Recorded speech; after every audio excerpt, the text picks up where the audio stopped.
Hello everyone, easy physics by N K channel पर आप सभी बच्चों का आज की इस वीडियो में एक बार पुनः बहुत बहुत स्वागत है। आज की इस क्लास में कक्षा 11 की फिजिक्स में गुरुत्वाकर्षण का चैप्टर हमारा चल रहा है। उसके 3 टॉपिक हम कंप्लीट कर चुके हैं। उनका लिंक आप लोगों को नीचे डिस्क्रिप्शन में मिल जाएगा, आप पहले उनको तैयार कर लें।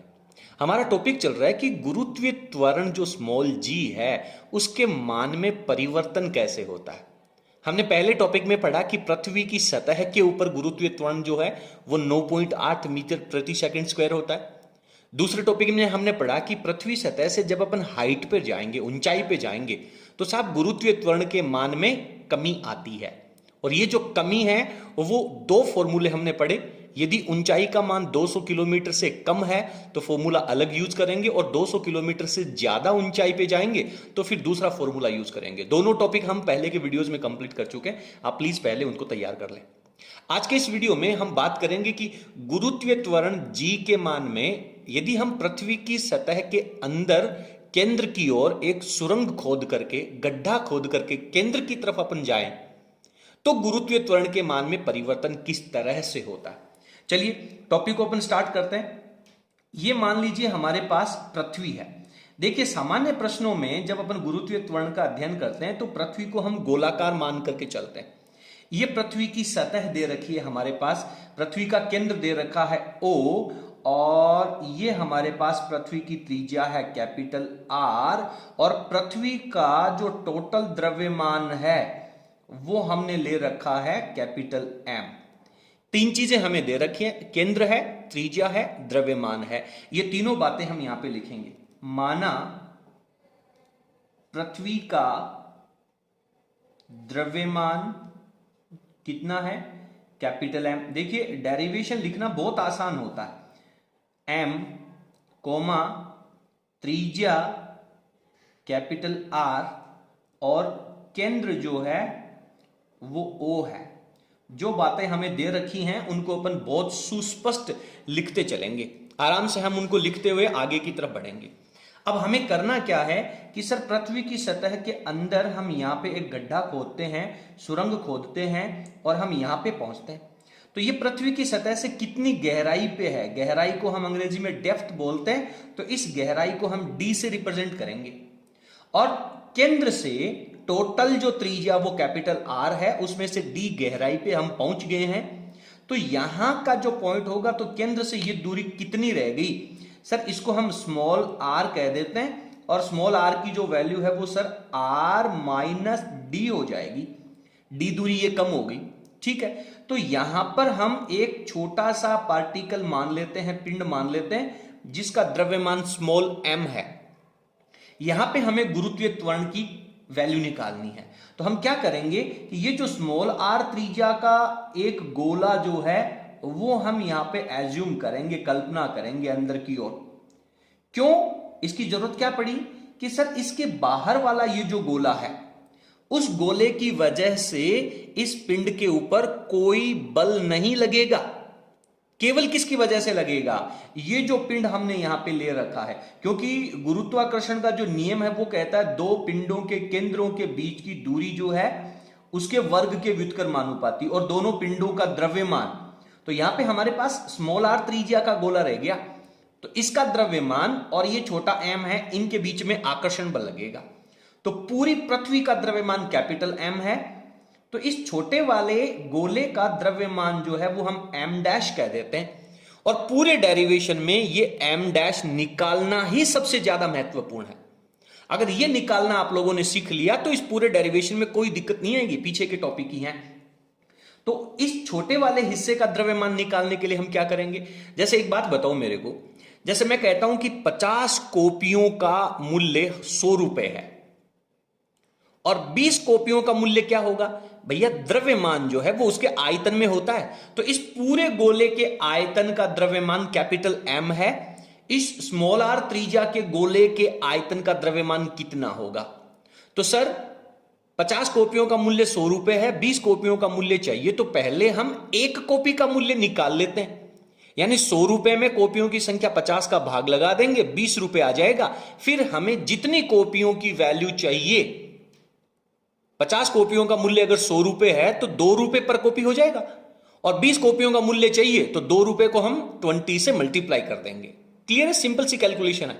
तो यहां पे हमें क्या करना है, हमें पृथ्वी का घनत्व निकालना। सबसे पहले पृथ्वी का घनत्व हमें निकालना। घनत्व क्या होता है? एकांक आयतन का द्रव्यमान, जिसे हम सिग्मा से रिप्रेजेंट करेंगे, और वैल्यू हो जाएगी सर पृथ्वी का टोटल द्रव्यमान बटा में पूरे आयतन का भाग, क्योंकि हम एकांक आयतन का द्रव्यमान निकालना चाहते हैं। और गोले का द्रव्यमान होता है सर 4/3 पाई, और पूरी पृथ्वी की त्रिज्या कैपिटल आर है तो उसका क्यूब हम लगा देंगे।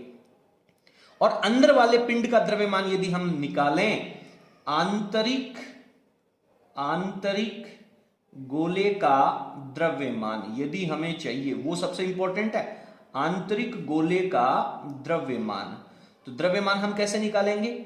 यहां पे आपने आयतन का भाग लगाया था, तो आप नए गोले का जो आंतरिक गोला है उसके आयतन से गुणा कर दीजिए। तो उसके द्रव्यमान को हम कह रहे हैं सर m डैश। तो एक कॉपी का मूल्य यानी एकांक आयतन का द्रव्यमान इनटू जितनी कॉपियों का मूल्य हमें चाहिए, जितने गोले का आयतन द्रव्यमान हमें चाहिए, 4/3 पाई स्मॉल r क्यूब से हम इसको मल्टीप्लाई कर देंगे।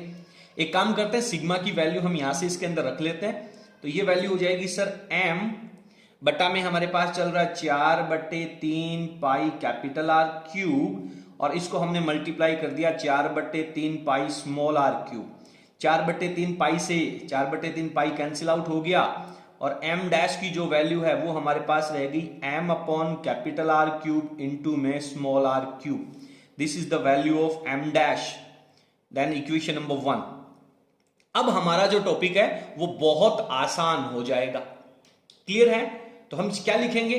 पृथ्वी सतह से गहराई की हम बात कर रहे हैं, तो हम यहां पे लिखेंगे पृथ्वी सतह से डी गहराई हम लेकर के चल रहे हैं। डी गहराई पर जो छोटा पार्टिकल हमने रखा है m द्रव्यमान के पिंड पर गुरुत्वाकर्षण बल कितना हो जाएगा? गुरुत्वाकर्षण बल का जो सार्वत्रिक नियम है उसका फॉर्मूला हम अब यहां पे यूज करने वाले हैं। तो आप लोगों से मैं एक बार कहना चाहूंगा कि प्लीज आप वीडियो का स्क्रीनशॉट ले लें और इसको बाद में आप अपने नोट्स के अंदर अच्छी तरीके से लिख लेना, ताकि आपको ये याद भी हो जाएगा। अपन थोड़ा सा आगे चलते हैं। तो हमें जो गुरुत्वाकर्षण बल है, सतह के ऊपर गुरुत्वाकर्षण बल को अपन F कहते हैं, सतह के अंदर जो बल होगा उसको अपन F डैश कह देते हैं। F डैश का फॉर्मूला क्या कहता है सर? G अंदर वाले पिंड का द्रव्यमान m डैश, और जो छोटा पार्टिकल हमने रखा है उसका द्रव्यमान बटा में दूरी का स्क्वायर। दूरी कितनी है केंद्र से? सर स्मॉल r है, तो स्मॉल r का स्क्वायर लगा देंगे। ये समीकरण नंबर हमारे पास 2 हो जाएगा। उसके बाद में हम क्या जानते हैं? गति के दूसरे नियम से। तो पहले हमें ये लिखना होगा कि गहराई d पर गुरुत्वीय त्वरण कितना मान लें?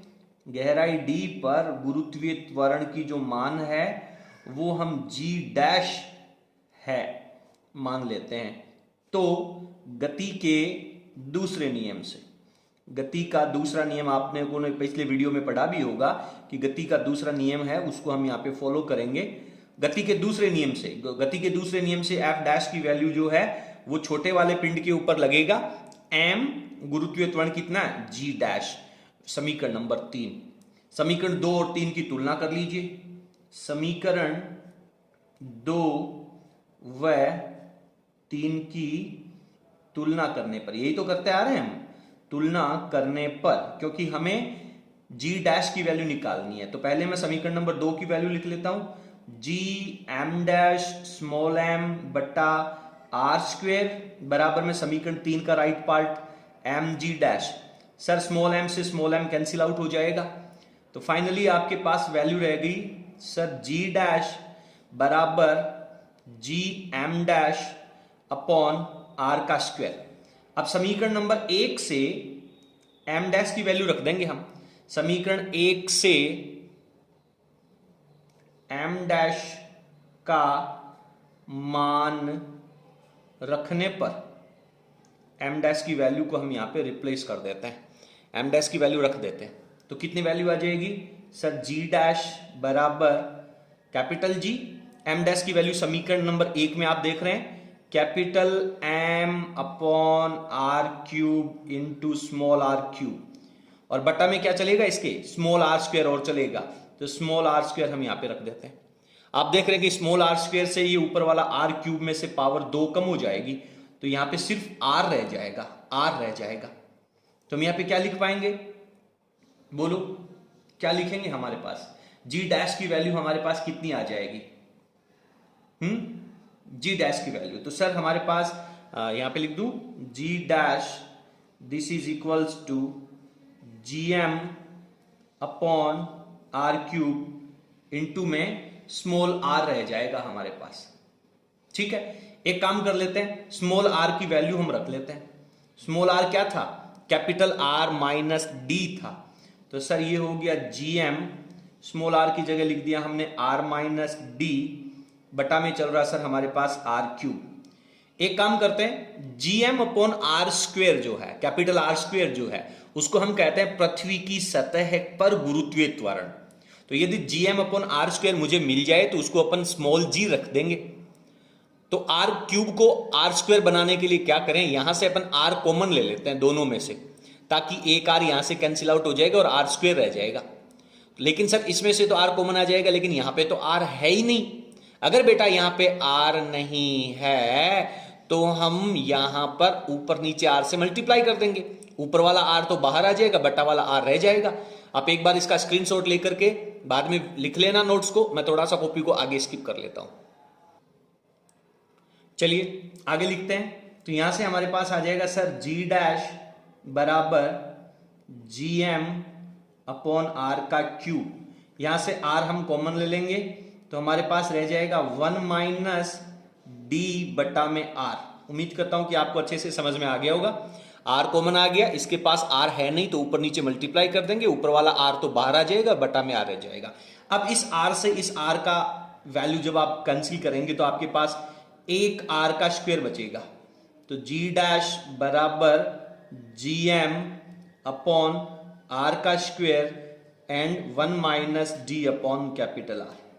फिर अपन यहां पे नोट लगा देते हैं, नोट पृथ्वी की जो सतह है, पृथ्वी सतह पर गुरुत्वीय त्वरण, तो पृथ्वी की सतह के ऊपर गुरुत्वीय त्वरण कितना होता है सर, उसको हम जी से रिप्रेजेंट करते हैं और वैल्यू होती है उसकी G M upon R square. तो इसको अपन समीकरण नंबर 4 कह देते हैं, ये समीकरण नंबर 5 कह देते हैं। समीकरण 5 से वैल्यू 4 में रख देंगे, तो जी डैश बराबर, पहले मैं इसको लिख लूं 1 माइनस डी अपॉन आर, और ये G M upon R square है, इसकी जगह स्मॉल जी लगा देता हूं। तो फाइनली आपके पास फॉर्मूला आ जाएगा, पृथ्वी सतह से डी गहराई के ऊपर गुरुत्वीय त्वरण कितना होता है, जी को हम मल्टीप्लाई करेंगे 1 माइनस डी अपॉन आर से। क्लियर है? अब इसके आगे हम यहां पे नोट लगा देते हैं, एक छोटा सा नोट और लिख देता हूं। यदि हम पहुंच जाते हैं केंद्र के ऊपर, केंद्र पे यदि हम पहुंच जाएं तो हमारे पास वैल्यू कितनी हो जाएगी, यदि हम केंद्र के ऊपर पहुंचेंगे तो सतह से हम धीरे धीरे केंद्र की तरफ आ रहे हैं, तो गहराई बढ़ रही है, और गहराई बढ़ते बढ़ते केंद्र पे आते आते गहराई कितनी हो जाएगी, त्रिज्या के बराबर हो जाएगी। तो capital R upon capital R value 1 हो जाएगी, 1 माइनस 1 करेंगे 0 हो जाएगा।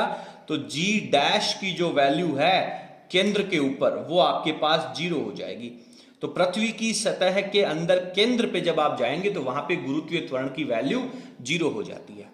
अब पूरा टॉपिक हम पढ़ चुके हैं, पृथ्वी सतह के अंदर केंद्र पे किस तरह से त्वरण होगा, पृथ्वी सतह के अंदर जब आप केंद्र से सतह की तरफ जाएंगे तो जी डैश की वैल्यू है वो आर के समानुपाती है, g dash is proportional to small r, यानी स्ट्रेट लाइन आएगा। जैसे जैसे आप केंद्र से सतह की तरफ जाएंगे तो आर की वैल्यू बढ़ती जाएगी, सतह तक जाते जाते गुरुत्वीय त्वरण का मान अधिकतम हो जाएगा, मैक्सिमम हो जाएगा। और सतह के बाद जब आप बाहर और ज्यादा ऊंचाई पे जाएंगे तो गुरुत्वीय त्वरण का मान कम होने लग जाएगा। तो अब हम एक ग्राफ खींचने वाले हैं जो कि बड़ा महत्वपूर्ण है, गुरुत्वीय त्वरण और दूरी के बीच में, केंद्र से दूरी के बीच में ग्राफ खींचेंगे। बड़ा इंपॉर्टेंट, आप लोगों को समझ में आएगा। पहले आप इसका स्क्रीनशॉट लेकर के यहां तक टॉपिक को आप अच्छे से लिख लें, फिर अपन आगे बढ़ते हैं। तो हमारा आगे का टॉपिक है कि गुरुत्वीय त्वरण जी डैश कहा है मैंने। जी डैश का मतलब है पृथ्वी सतह से अंदर और पृथ्वी सतह के बाहर।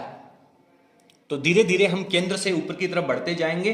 तो मैं इस डायग्राम को आपको कुछ इस तरह से समझा देता हूं कि सर ये मान लीजिए हमारे पास पृथ्वी है और सर ये पृथ्वी का केंद्र है।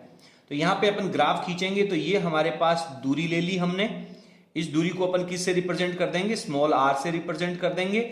और वाई एक्स के ऊपर हम यहां पे ले लेंगे गुरुत्वीय त्वरण जी डैश की वैल्यू। यहां पे ले लेंगे हम गुरुत्वीय त्वरण के मान में परिवर्तन किस तरह से होता है। तो अभी ये वैल्यू जो है वो कहां पे है, हम ये एक्स एक्स का मान कितना है यहाँ पे मूल बिंदु पे, सर केंद्र पे है। तो केंद्र पे दूरी कितनी है, स्मॉल आर, 0 है। तो केंद्र के ऊपर गुरुत्वीय त्वरण भी कितना होता है, 0 होता है। फिर यहां से अपन धीरे धीरे आगे की तरफ बढ़ेंगे तो यहां पे पहुंचते पहुंचते हमारे पास ये स्मॉल आर की वैल्यू कितनी होगी, त्रिज्या के बराबर होगी, सर कैपिटल आर के बराबर होगी।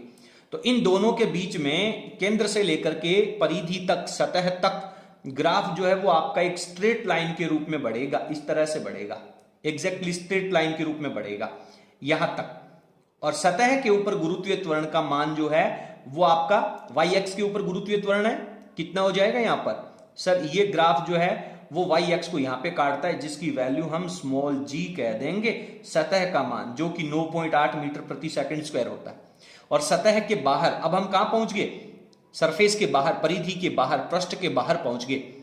तो पृष्ठ के बाहर जैसे जैसे दूरी बढ़ेगी गुरुत्वीय त्वरण के मान में कमी आएगी और ये ग्राफ कुछ इस तरह से आएगा। और अनंत के ऊपर जाकर के इसकी वैल्यू अगेन 0 हो जाएगी। तो ये ग्राफ एक्स एक्स की लाइन को काटेगा नहीं। तो यहां पे ये परिवर्तन किसके साथ है, सर ये परिवर्तन है ऊंचाई के साथ। ये ग्राफ आएगा जैसे जैसे ऊंचाई बढ़ेगी गुरुत्वीय त्वरण घटेगा। ये कहां पर है, हम पृथ्वी की सतह के ऊपर हैं, पृथ्वी सतह पर, ठीक है। और ये कहां है, जैसे जैसे आप सरफेस से अंदर की तरफ जाएंगे गुरुत्वीय त्वरण के मान में कमी आ रही है। और ये है गहराई के साथ में गुरुत्वीय त्वरण के मान में परिवर्तन किस तरह से आता है। तो बड़ा इंपॉर्टेंट टॉपिक है, बहुत अच्छा है, बहुत महत्वपूर्ण है। उम्मीद करता हूं कि आप सभी को बहुत अच्छे से ये समझ में आ गया होगा। अब अपन इसके आगे एक एग्जाम्पल मैं आप लोगों को बता देता हूं, दूसरा एग्जाम्पल है वो आप लोगों के लिए होमवर्क रहेगा। पहला सवाल मैं आपको अच्छे से एक्सप्लेन कर देता हूं, दूसरा आपको सॉल्व करना और उसका आंसर जो है वो आपको हमें कमेंट सेक्शन में लिखना। चलिए स्क्रीनशॉट लेकर के इसको पहले अच्छे से उतार लें। यहां पे मैं 2 चीजें लिख लेता हूं, इंपॉर्टेंट बातें। जी का जो सर्वाधिक मान है, सबसे अधिक मान है, सर्वाधिक मान वो कहां होता है, जी का सर्वाधिक मान पृथ्वी कहां होता है, सतह पर होता है। ये रिजल्ट्स हैं, हमें लिख लेने चाहिए, सतह पर होता है। आगे लिख देता हूं, जी का मान 0 कहां होगा, जी का मान 0 एक तो होगा पृथ्वी के केंद्र पर और दूसरा होगा अनंत पर।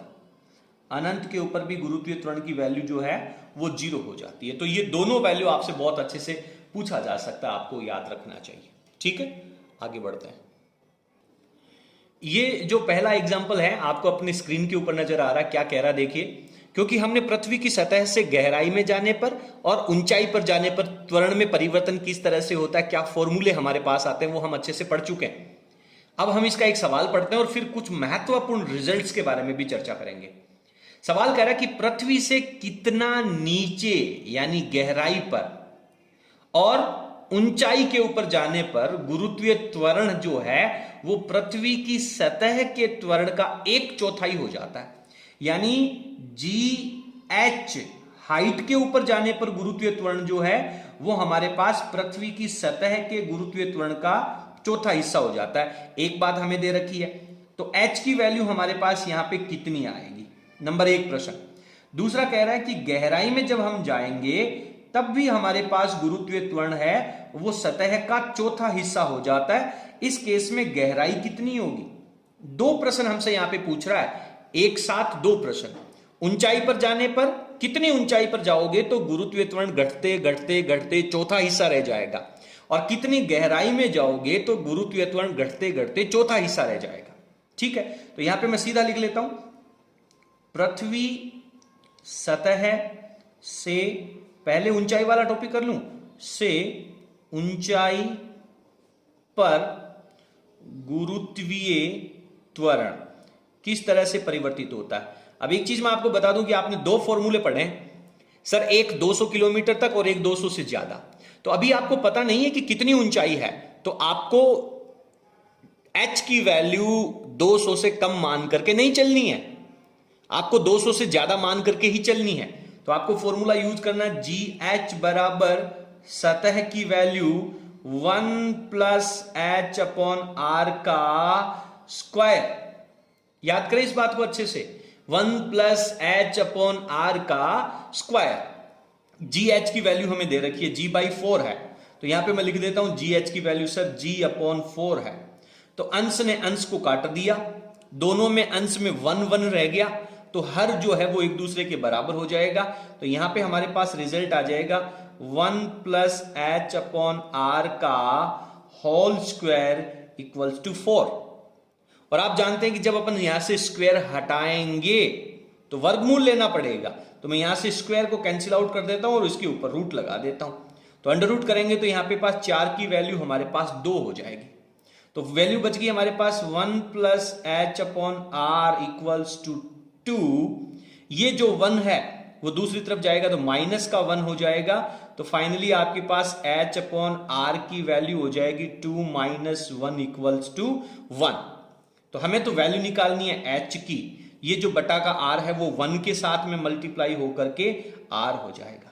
यानी पृथ्वी की जितनी त्रिज्या है 6400 किलोमीटर, उतनी आप सतह से ऊंचाई पे चले जाएं तो गुरुत्वीय त्वरण सतह का चौथा हिस्सा हो जाएगा। उम्मीद करता हूं कि यह पार्ट आप लोगों को बहुत अच्छे से समझ में आ गया होगा। अब इसकी गहराई वाला जो पार्ट है वो भी अपन सोल्व कर लेते हैं। तो यहां पे लिख लेता हूं मैं, पृथ्वी सतह से गहराई पर जी डेप्थ डी की वैल्यू। तो हमारे पास जी डेप्थ का फॉर्मूला अभी हमने पढ़ा है, क्या हो जाएगा sir, G into 1 minus d upon R, और जी की वैल्यू कितनी है डेप्थ में, G/4 है, तो ये हो जाएगा G/4 equals to g 1 minus d upon r. Sir g से जी कैंसिल आउट हो गया, ये रह गया हमारे पास 1/4, और 1/4 यहां पे रह गया 1, ये दूसरी तरफ जाएगा तो माइनस का 1 हो जाएगा, और इधर रह गया हमारे पास माइनस डी अपॉन आर। तो इसका एलसीएम लेंगे तो हमारे पास एलसीएम आएगा 4, 1 माइनस 4, और ये वैल्यू हो जाएगी माइनस का 3/4 बराबर माइनस डी अपॉन आर।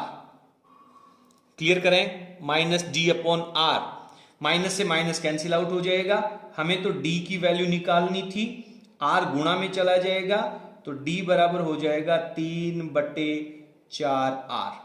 यानी पृथ्वी की जितनी त्रिज्या है उसका 3/4 हिस्सा जब आप अंदर जाएंगे तो गुरुत्वीय त्वरण जो है वो हमारे पास चौथा हिस्सा रह जाएगा।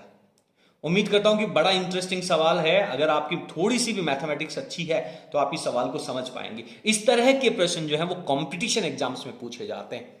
आपको इक्वेशन बनानी आनी चाहिए, फॉर्मूले आपको आने चाहिए, और सवाल को सॉल्व करना है। अब एक छोटा सा एग्जाम्पल है, वो आपको मैं नीचे स्क्रीन के ऊपर दिखा देता हूं, उसको आपको सोल्व करके उसका आंसर जो है वो आपको हमें कमेंट सेक्शन में लिखना है। ये जो प्रश्न आप लोग यहां पे देख रहे हैं, इस प्रश्न का आंसर क्या कह रहा है, सवाल क्या कह रहा है कि पृथ्वी की तल से कितना नीचे जाने पर, यानी गहराई की वैल्यू हमें निकालनी है, गुरुत्वीय त्वरण का मान सतह के त्वरण के मान से आधा हो जाता है। यानी जी डी जो है डेप्थ का जो गुरुत्वीय त्वरण है, आप जी डैश भी लिख सकते हैं, वो आधा यानी G/2 हो जाएगा। और पृथ्वी की त्रिज्या 6400 किलोमीटर है, तो हमें डेप्थ की वैल्यू निकालनी है, आपको हमें कमेंट सेक्शन में लिखना है। ठीक है, अब मैं दो चीजें यहां पे आप लोगों को और बताना चाहूंगा, नोट लगा करके, बड़े इंपॉर्टेंट रिजल्ट्स हैं वो मैं यहां पे आप लोगों को देना चाहूंगा, कंपटीशन के लिए बड़ी महत्वपूर्ण चीजें हैं। देखिए क्या कह रहा है कि पृथ्वी सतह से ऊंचाई पर पृथ्वी सतह से ऊंचाई पर जो जी होता है, गुरुत्वीय त्वरण होता है, उसका फॉर्मूला होता है सर g इंटू 1-2h/r। और गहराई का फॉर्मूला क्या होता है? गहराई पर जो गुरुत्वीय त्वरण है उसको अपन GD कहते हैं, ये होता है सर g इंटू 1-d/r। ठीक है, तो हम सवाल में ये पढ़ना चाहते हैं कि साहब गहराई में भी हम जाएंगे और ऊंचाई में भी जाएंगे तो गुरुत्वीय त्वरण बराबर हो जाएगा। तो ऊंचाई में और गहराई में रिलेशन क्या है? तो आप बहुत अच्छे से देख रहे हैं कि सर 2h की जो वैल्यू है वो d के बराबर आएगी। दोनों समीकरणों को यदि हम तुलना करें तो पृथ्वी सतह से 2h ऊंचाई पर जो गुरुत्वीय त्वरण होगा, गुरुत्वीय जो त्वरण है वो d गहराई पर, d गहराई के तुल्य है, के तुल्य है। यानी कि सर 2h की वैल्यू d के बराबर है। बस रिजल्ट बड़ा इंपॉर्टेंट, बहुत महत्वपूर्ण सवाल यहां से पूछे जा सकते हैं। एक क्वेश्चन में यहां पे आपको दे करके बता देता हूं, आपको आइडिया लग जाएगा कि किस तरह के प्रश्न आते हैं। मैं कहता हूं कि पृथ्वी सतह से 100 किलोमीटर ऊंचाई पर जो गुरुत्वीय त्वरण है, गुरुत्वीय त्वरण किस गहराई के तुल्य है, कितनी गहराई के बराबर होगा, किस गहराई के तुल्य है। यानी 100 किलोमीटर ऊंचाई पर जाने पर गुरुत्वीय त्वरण कम होगा, तो कितनी गहराई में जाएंगे तो भी उतना ही गुरुत्वीय त्वरण होगा। जितना 100 किलोमीटर ऊंचाई पर है वो कितनी गहराई के बराबर होगा। तो इसका आंसर जो है वो आपको इस फॉर्मूले के अंदर जब आप h की वैल्यू रखेंगे तो आप लोगों को पता चल जाएगा, आपको पता चल जाएगा कि यहां की वैल्यू कितनी आएगी। 2h की जो वैल्यू है वो हमारे पास d दे रखी है, तो h की वैल्यू आप यहां पे 100 रखेंगे, d की वैल्यू आपको पता चल जाएगा।